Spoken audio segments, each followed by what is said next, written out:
Hi everyone, this is Dom from Tech Advisor, and we are here to unbox the Nubia Alpha, which is a sort of flexible, wearable smartwatch phone hybrid thing that was announced at NWC 2019. I went hands-on with it there, and I'll be honest, I wasn't hugely impressed, but it is bonkers, it's quite fun, so we're gonna get out of the packaging, take a look at this thing. So, yeah, get through this. So this is out now in China. It's coming to Europe and the US very soon, where it will be 449 euros or dollars. Get rid of that. Okay, so the first thing we're going to see here as we look at the back of the box is Nubia's description of this as a wearable phone. There's one thing I'm going to get right out of the way is this is not a wearable phone. It's a smartwatch. It's just a smartwatch. It's a weird smartwatch in loads of ways, but it's a smartwatch. The sense in which it's a wearable phone is there's an eSIM model. So like an Apple Watch 4, you can use it to take phone calls and stuff like that without your phone around. But the Apple Watch already does that. Apple do not market that as a wearable phone. They know no one's ever going to give up their phone just to use the Apple Watch. You're not going to give up your phone to use this. I promise you that. This is a smartwatch. It's a supplement to your phone. And even more so, it's amazing that this one is described as a wearable phone because this should, I believe, be the Bluetooth only model that doesn't even have eSIM support, because the eSIM model is out now in China, but it's not coming to Europe till Q3 and the North American US till Q4. So even if you want to use it to replace your phone, you can't for months yet. And that eSIM model will be 549 euros or dollars. So you're paying an extra 100 to get that eSIM functionality. If you really love this thing and you are very flush, there's for 649, you can actually get an 18 karat gold model, which, I mean, knock yourself out. Anyway, let's get into this. So the first hint we get as to what we're actually going to get inside is the little bend there. You'll see that's the shape of the flexible panel we're about to find once we get in. And obviously we got the sort of gold Alpha logo there. So, okay, here we go. So straight in, there is the Nubia Alpha. So let's get it out. Let's get some of the plastic off so we can get a proper look at it. Okay. And a little fiddly. Okay. Right, so here we are. So first up, yeah, you'll see it's a very odd looking device, very sci-fi, which I'll admit I'm a sucker for. But yeah, we've got this screen which bends all the way round. It goes from there to there, so there's a total bend. If I get this open, you'll see it also like moves with it. So like it doesn't go all the way straight, but it straightens and bends, and that bit is flexible. Obviously, flexible panels are sort of a big thing right now. We've just seen the Galaxy Fold and the Galaxy Fold breaking in all the reviewers' hands and Samsung postponing the Galaxy Fold launch. There's also the Huawei Mate X on the way down the line. So there's a lot of talk about foldable panels in phones. In a way, it almost makes sense, more sense to have it in a watch, I think, because you know it's going to sit on your wrist and it's going to bend around your wrist. That's a kind of reasonable place to have a foldable panel. Obviously, it's not going to fold all the way up, but just that bendiness so it can wrap around. Like, I like the idea, and we'll go a bit more into the execution once we get in. So let's just set that there for the moment, see what else we get in the packaging. This looks likely to be the power supply. So yeah, that's the charger. And how do I get into that? I don't think I'm doing this the right way, but there we go. Right. Yeah, so that's just a sort of standard, that kind of custom mag pin charging thing you're going to get with a watch thing. Oh, interesting. That's a micro USB port. I really thought that was going to be C, but I suppose it doesn't really matter too much. But yeah, you're a micro USB, which feels a little backwards, but okay. One note on that, actually, while we're on sort of the topic of power stuff, Nubia says this has a 1 to 2 day battery life. I will admit I am skeptical. I haven't had it for long enough to test the battery life. As you can see, I'm taking another box right now. But with a 4-inch OLED display, and I think it's a 500 milliamp hour battery, I really don't think this thing is going to last 2 days. But I'm looking forward to testing it properly to find out. And yeah, there we go. Micro USB charging cable to go with all of that. So I'm going to get all of this out of the way. And here we go with the watch itself. So let's see how I turn it on.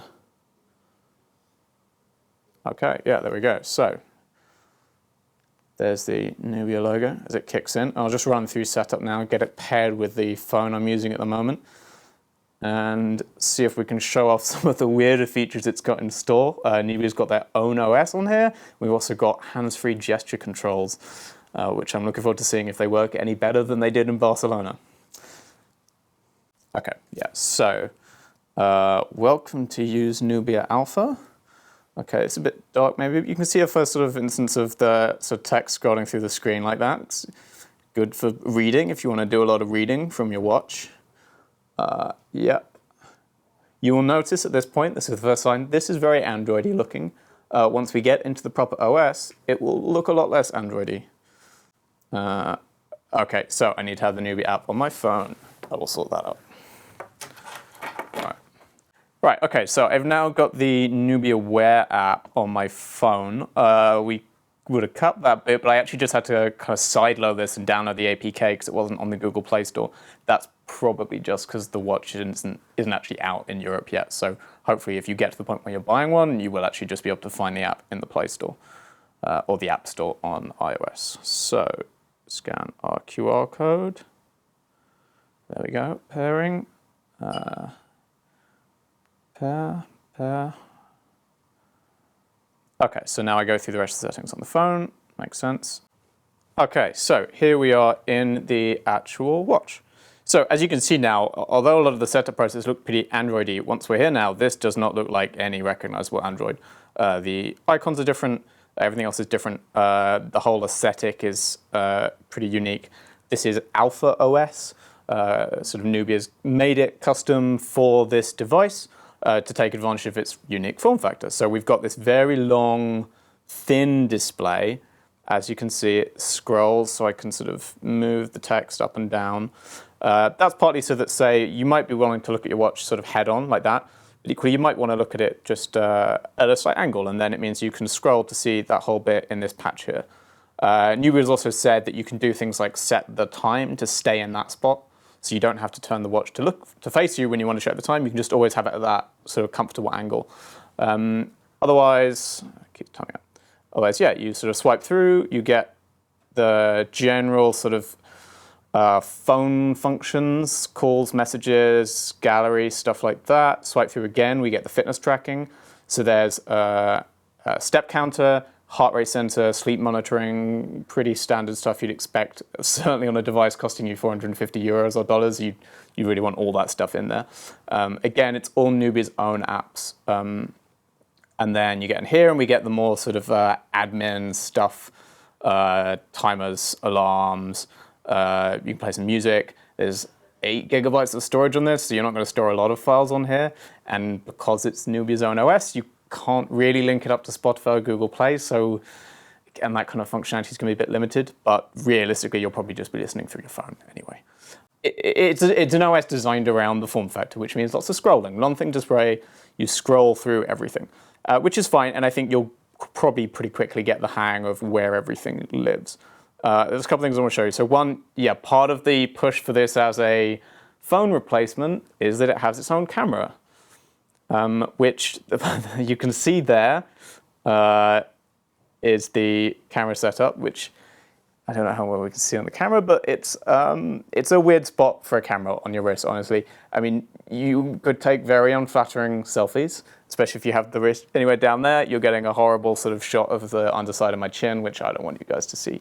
You have to tap the screen to take photos, so if you reach in the wrong way, you get your hand blocking the whole camera setup anyway. If I go like that, got a photo of myself, and if I remember correctly, if I hold, it is now recording video. So it won't do a long video, you can just see the timer sort of going down. It's like 10 seconds, something like that. You can shoot at a time. Obviously, it's not just for selfies, so you could, if you wanted to, try and take a photo of something else. So if I have it like that, I could try and take a photo of the studio over there. There, okay, so I've taken what's probably not a great photo of the backside of the studio because you can't see what you're taking a photo of while you do it. It's like there's a camera there, it's 5 megapixels. You're never going to use it. You're just never going to use that as a camera. The other thing that's really unique to this phone, I'm slipping into their language. It's not a phone, it's a watch. Don't listen to me, it's very much a watch. Is gesture controls. So not the first device, I actually just reviewed the LG G8 Thin Q, which also has these sort of hands-free gesture controls in there. They worked okay on the LG, setup was a pain, but once I got them running, they were fine. I remember them not working well on the Alpha when I tried it before, but let's see if they've improved. So here we go, Alfa Gesture. Perform Alfa Gesture in 4 directions, such as up, down, left, right, above the upper left side of the watch pad to swipe up, down, left, right on the screen. That's what I've got you for basically saying that this sensor will detect what your hand is doing, and you can, in theory, use it to swipe around the phone. So, and as you can see, it just doesn't like to work. Oh, see, yeah, a few times and it's sort of swiped from side to side. It's going. It's a little awkward. I'll say one thing that's actually improved is it's quite reliably getting the direction I'm trying to swipe. When I was using it before, it would seem to get that wrong half the time. So something's definitely been improved here. You can also scroll up and down within a menu sometimes. I don't know if it's better to use the whole hand or just the finger. Yeah, it's there, it kind of works. There's also, you pinch to go back, and this is the one control I never, ever, ever managed to make work when we tried the device before, and I still can't now. I don't know what you're meant to do. I don't know where you're meant to pinch. I don't know if it's a little pinch or a big pinch, close, far, I don't know. It doesn't work. I can't make it work. And I don't care enough to keep trying because no one is ever going to use their watch like this. So yeah, I mean, that's really like the most interesting stuff this thing is going on. It's basically just a weird smartwatch that's been oversold as more than it is. I like it as a smartwatch with a flexible display. I think flexible displays and smartwatches are cool. I think the display here looks really cool. And I'll say one thing, having used other flexible displays, the feel of this is really nice. It is obviously plasticky, but it doesn't feel cheap because of the design of it, because it stays roughly in that fixed spot. There's no crease, there's no fold, there's no bend. It is a smooth flex and it sort of stays there. Obviously, in the wake of the Samsung Galaxy Fold stuff, you've got worries about longevity. Is this thing just going to break 6 months down the line? I don't know yet. But I like that as a design thing. The problem is everything else about this is it's bulky, it's awkward. There's these gesture controls that don't work. There's this kind of ugly OS that means you've got really limited app support because it's all the stuff that Nubia's baked in and you're not going to get anything else. And it's got I haven't even mentioned it yet, but the processor is a Qualcomm Snapdragon, I think it's a 2100, which is 3 years old. So a 3-year-old processor trying to power a 4-inch OLED panel with all this sort of custom OS stuff going in and all these gesture controls. It's no surprise it feels a bit flaky and janky and doesn't quite work right.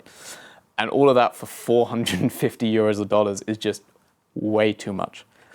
But all that said, it's cool. And if this is a vision of what smartwatches are gonna look like, if this is something we can expect more companies to invest in, I mean, you've got to think Samsung has to be looking at it for the next Galaxy Watch, right, in the wake of the Fold. I would love to see more smartwatches with flexible panels, and I would love to see them get slimmer and better and more functional than this one. So as a concept piece, this is cool. If you can find one out there in the world to go and have a play with, please do. As a functioning smartwatch worth $450, no, just no. That is the Nubia Alpha. Stay tuned on the site. I'll be writing up a full review soon after I've used this for the next week or two. And in the meantime, remember to like and subscribe to see more from TechAdvisor. Thanks.